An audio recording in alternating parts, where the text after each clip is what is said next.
Assalamualaikum warahmatullahi wabarakatuh. Hai semuanya, kembali lagi bersama saya Putri Adalia dari Program Prodi Pendidikan Sejarah Fakultas Keguruan dan Ilmu Pendidikan. Nah, kali ini saya akan membawakan tema tentang gerakan perempuan di Indonesia dari masa ke masa, di mana tugas ini untuk memenuhi ujian akhir semester saya dengan dosen pengampu saya, Bapak Nurdiansah MPD. Nah, di sini teman-teman udah ada yang tahu belum bagaimana sih gerakan perempuan Indonesia dari masa ke masa? Nah, di sini saya akan menjabarkan gerakan perempuan di Indonesia dari masa ke masa. Mari simak penjelasan dari saya. Nah, baik, untuk membicarakan nih tentang pemberdayaan perempuan atau masalah pemberdayaan perempuan atau bagaimana perempuan diletakkan dalam kehidupan bernegara kembali penting untuk dibahas. Mengapa? Karena kita berada pada titik simpang yang dapat membawa posisi perempuan ke dua arah yang berlawanan. Nah, di mana hingga sekarang kita masih menyaksikan adanya arus perjuangan menuju kesetaraan gender. Nah, seperti yang secara umum telah diadopsi oleh negara secara proaktif diperjuangkan oleh para aktivis perempuan.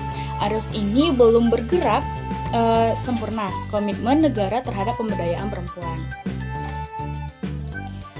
Nah, pemberdayaan perempuan dan kesetaraan gender belum cukup kuat, di mana negara dan kekuatan pro perempuan di masyarakat juga belum mampu mengatasi banyak masalah yang dihadapi perempuan, seperti pemerkosaan dan bentuk-bentuk kekerasan serta pelecehan seksual lainnya.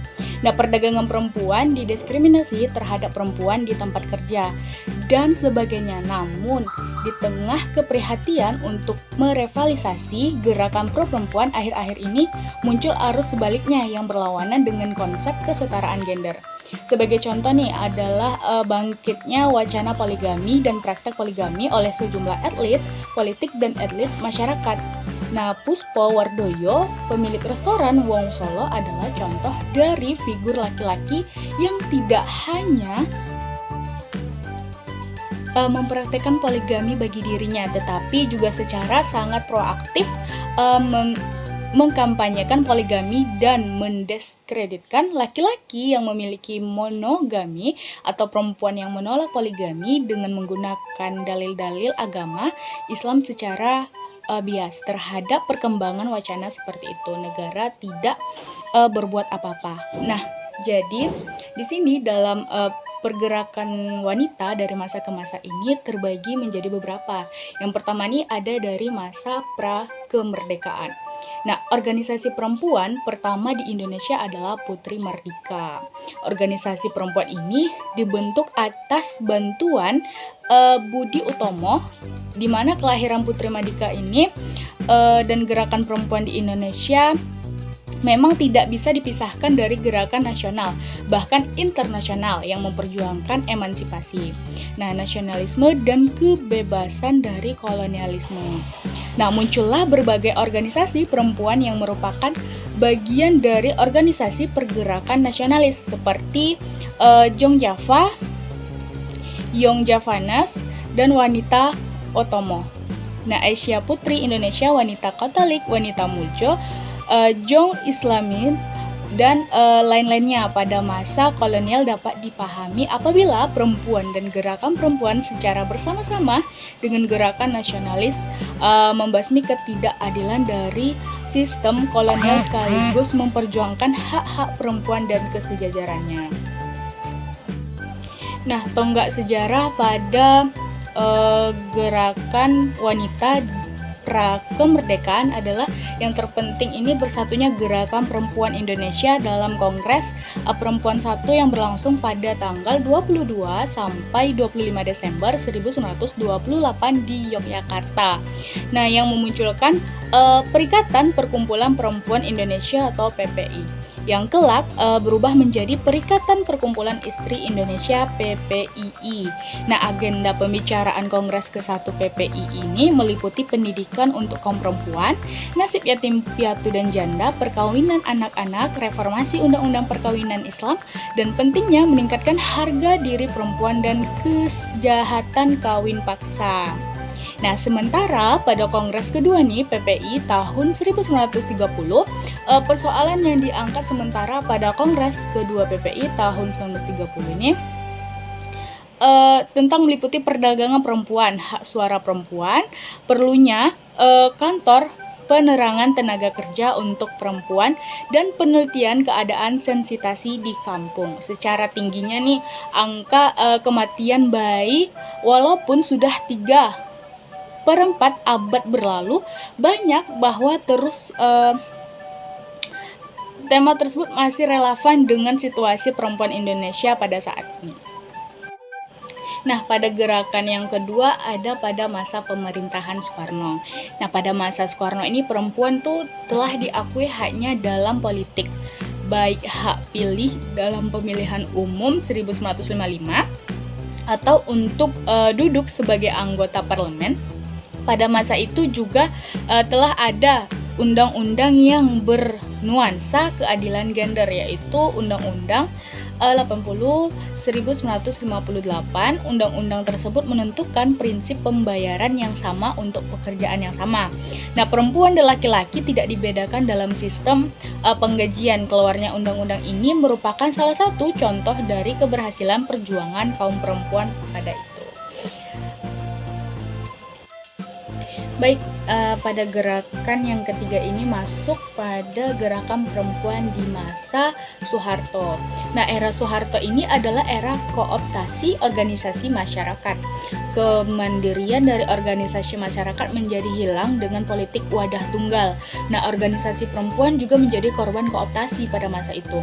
Nah, ini terjadi ketika pada bulan Desember 1965, pemerintahan Orde Baru menyelenggarakan musyawarah kerja Sekber atau Sekretariat Bersama Golkar yang menyusun program konsolidasi organisasi dan perjuangan bagi tegaknya Orde Baru.